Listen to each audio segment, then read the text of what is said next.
साबिक वफाकी वजीर शेख रशीद अहमद साहब, आइए उनसे हालात हाजरा पर बात करते हैं। जी शेख साहब, अस्सलाम वालेकुम। वालेकुम अस्सलाम, क्या हाल है जी अली मुमताज़ साहब, आप खैरियत से? जी अल्हम्दुलिल्लाह। बहुत शुक्रिया अली साहब आपका, आप सब लोगों की बड़ी मेहरबानी। आप सब लोग आज भी इस हकीर फ़कीर से प्यार करते हैं। जहाँ भी जाता हूँ वहाँ लोगों का जमे गफ़ीर लग जाता है और मैं बड़ा अल्लाह का शुक्र अदा करता हूँ। देखते ही लोग इकट्ठे होना शुरू हो जाते हैं। एक दो दफ़ा तो ये भी हुआ है कि सड़क पे खड़ा था, लोग सारे इर्द गिर्द इकट्ठे हो गए, दायरा बना लिया। पीछे से एक शख्स आया, उसने कहा कि यहाँ कौन सी मदारी चल रही है। तो जब उसने मुझे देखा तो उसे पता चला कि ये मदारी करने वाला नहीं, मोहब्बत करने वाला इंसान खड़ा है। तो मैं समझता हूँ कि इस अफरा तफरी के दौर में अगर लोग अपना कीमती वक्त निकाल के तो मेरे साथ प्यार करते हैं तो ये अल्लाह ताला की देन है, उसकी रहमत है, उसके अलावा और कुछ नहीं। शेख साहब, आप तो फलसफी हो गए, लगता है चिल्ले के दौरान आप किताबें पढ़ते रहे।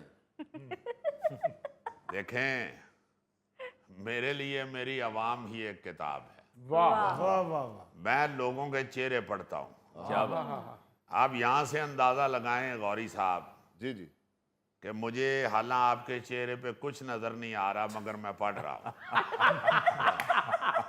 ये मेरी मोहब्बत है जो मैं आपके साथ करता हूँ। क्या बात। अल्लाह के फजल से हमेशा लोगों से प्यार किया है जी। आज जब लोगों के चेहरे की तरफ देखता हूँ तो समझ रहा होता हूँ कि लोग आज भी चाहते हैं कि मैं सियासत में वापस आऊँ, लेकिन मेरा रोज़ा चल रहा है। अच्छा। लोग तो मुझे कहते हैं कि शेख साहब चुक दो फटे, लेकिन फटे इस दफ़ा काफ़ी वजनी है। फटे वजनी हो गए हुए हैं और मेरे पट्टे कमज़ोर हो गए हुए हैं। हाय। शेख साहब हले भी तुसी बब्बर शेर हो, चुक दियो फटे। देखें थैला साहब, चुक दो तो सभी कहते हैं मगर चुक सिर्फ उसे ही पड़ती है जो चुक देता है। एक साहब, सियासत में तो इतना फिर हौसला करना पड़ता है। देखें, हौसला तो अब भी बहुत है, लेकिन सियासतदान होने का ये मतलब नहीं होता कि आ बैल मुझे मार। मेरे कुछ खैर खा तो चाहते हैं कि मैं लाल सूट पहन के बैल के सामने खड़ा हो जाऊं, लेकिन मैंने वो स्पेन वाला मेला देखा हुआ है। मुझे मालूम है कि बैल क्या अशर करता है। और वैसे भी बैलों की नज़र में पहले ही मेरी लाल हवेली आई हुई है। मैं नहीं चाहता कि बैल फिर मुझे मारने के लिए दौड़े। शेख साहब, ਹੁਣ ਤੇ ਤੁਹਾਡੀਆਂ ਤਸਵੀਰਾਂ ਹੀ ਵਾਇਰਲ ਹੁੰਦੀਆਂ ਨੇ, ਕਿਤੇ ਪਾਵੇ ਖਾ ਰਹੇ ਹੋ, ਕਿਤੇ ਸ਼ਾਪਿੰਗ ਕਰ ਰਹੇ ਹੋ, ਕਿਤੇ ਥੜੇ ਤੇ ਬੈਠੇ ਹੋ। देखें जी, कैमरा मेरे पीछे पीछे रहता है और ये मैं समझता हूँ कि कैमरों के नज़दीक मैं वो खूबरू हसीना हूँ जिसे गली के गुंडे घर तक छोड़ने आते हैं। वाह। इसी तरह मैं जब तक घर वापस घुस ना जाऊं कैमरा मेरा पीछा करता रहता है। हालांकि मैं तो अब कैमरों से डरना शुरू हो गया हूँ। गौरी साहब, बात ये है कि ये ज़रूरी नहीं होता कि हर प्यार करने वाली चीज़ जो है वो आपके लिए फ़ायदेमंद ही होती। आपको किसी वक्त प्यार का नुकसान भी हो सकता है। वाह। इसलिए मैं समझता हूँ कि कैमरा तो मुझसे प्यार करता है मगर नुकसान फिर मुझे ही उठाना पड़ता है। शेख साहब, ज़्यादा तस्वीरें तो आपकी अपने कैमरे से खिंची हुई होती हैं, बल्कि आपने तो अपना कैमरामैन रखा हुआ है। अगर आप मानेंगे नहीं तो वक्त आने पर नाम भी बता दूंगा। अली मुमताज़ साहब, साफ़ी होने का ये मतलब नहीं है कि बंदा हर चीज़ की तफसील बयान करने लग जाए। देखें, मेरे लड़के तस्वीर ना भी बनाएं तो पब्लिक में से कोई ना कोई ज़रूर बना लेता है। लोग अब ये मेरे पाए खाने की तस्वीर जो बनाते हैं या नेट पे डालते हैं, मुझे इससे क्या सरोकार। भाई, पाए खाना कोई अनोखा काम तो नहीं है, सारे कश्मीरी खाते हैं। मगर जब शेख रशीद खाता है तो फिर तस्वीर बनती है। इसमें मैं समझता हूँ कि पाए खाना कोई अहम बात नहीं है, शेख रशीद अहम बात है। जी। वाकई शेख साहब, लोग आपसे प्यार करते हैं। आहो गोगे, प्यार ही करते ने ते फोटो बनाते ने, और मैं कोई सोलर ते नहीं ना चलता। मैं तो कह रहा हूँ शेख साहब, लोग आपसे प्यार करते हैं। जो आपकी पाए खाने वाली तस्वीर है उस पर सबसे ज्यादा कमेंट्स मेरे हैं। गोगा जी वो कमेंट्स तुसी मेरी वजह तो नहीं पावियां दी वजह तो देते आप तो साल पहले की भी पाए की तस्वीर को ऐसे देखते हैं कि बंदे को साल बाद बदहजमी हो जाए। बंदा सोच में पड़ जाता है कि यार पाए तो साल पहले खाए थे, बदहजमी आज क्यों हो गई है। और अली साहब मैंने गोगे के सारे कमेंट्स पढ़े हुए हैं, इसके कमेंट्स सिर्फ इतने ही होते हैं, शेख साहब पाए खा रहे हो, शेख साहब मगज खा रहे हो, शेख साहब दूजी हरी शोरबा ले आजे, शेख साहब हड्डियां इंजी ना सुट देना, प्याले च झाड़ लेना। जो जो इसकी अपनी ख्वाहिश होती है ना जी, वो सारी इसने कमेंट्स में लिखी होती है। ऐसी नजर रखता है ये गोगा खुराक पे। एक तस्वीर में मैं चने खा रहा था, उसके नीचे लिखा हुआ है शेख साहब आंडा पवाया जी। शेख साहब क्या इसमें मेरी मोहब्बत नजर नहीं आ रही?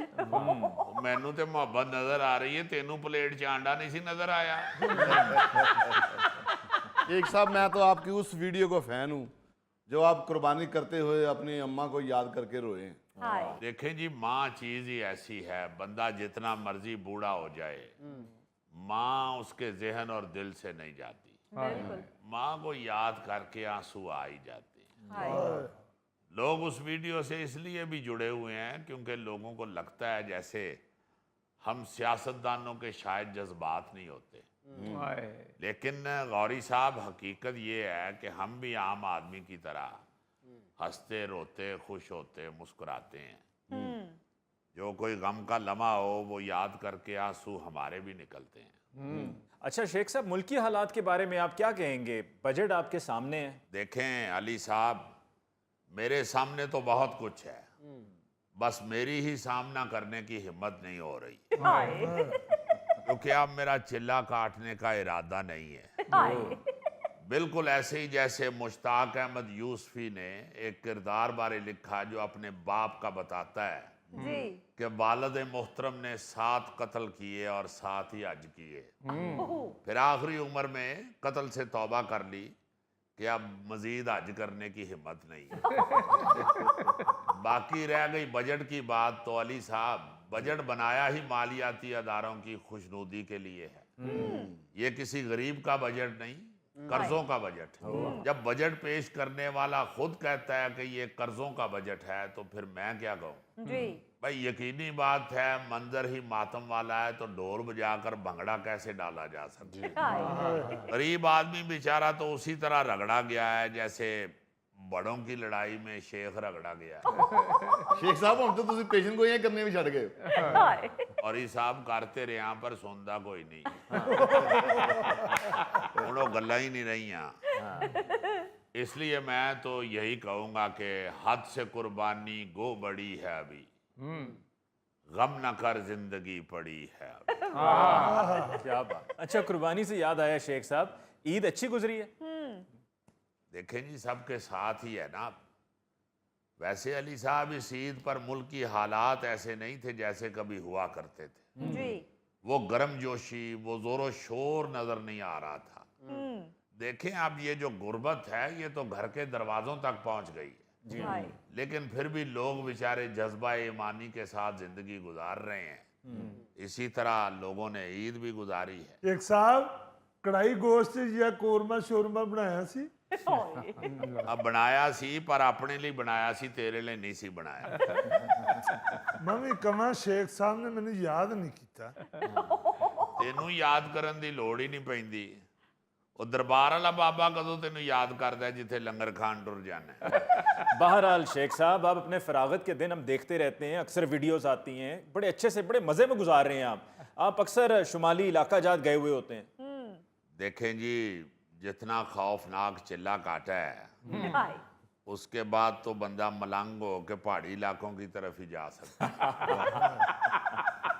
आप हैरान होंगे, मैंने बताया पहले भी अली साहब, चिल्ले के दौरान गार के अंदर एक सांप भी मारा है मैंने, जो अचानक मेरे सामने आ गया और उसने बात नहीं कोई की मेरे साथ। अच्छा। तो चूंकि मैं समझ गया कि ये आया तो मेरे लिए ही है, ओह, इसलिए मैंने फौरन एक्शन लिया और उसे खुद मार दिया। क्या बात। अगर मैं किसी को बुलाने के चक्कर में या आवाज़ देने के चक्कर में पड़ जाता तो सांप जिस खामोशी से मुझे देख रहा था उसने अपना काम दिखा जाना।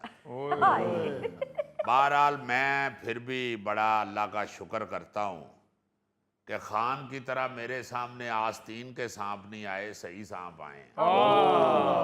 बहुत बड़ी बात कर दी। आस्तीन के सांप का तो पता नहीं चलता वो किस वक्त डंग मार देता है। तो असली सांप तो सामने आए तो बंदा हिम्मत करे तो मार सकता है। बेशक, बिल्कुल। तो मैं इस खौफनाक मनाजर को अपने जहन से मिटाने के लिए फिर सैर सपाटे पे निकल जाता हूँ। जबरदस्त। वही कैमरा पीछा कर रहा होता है, वीडियो बना के लोग फिर फेंक देते हैं सोशल मीडिया पे कि शेख साहब पहाड़ पे बैठ के तो सगार पी रहे हैं। अब इसकी वीडियो बनाने वाली ऐसी कौन सी बात है? भाई पहाड़ पे बैठ के अगर सगार पी रहा है तो पहाड़ पे कौन सा पेट्रोल पंप बना हुआ है?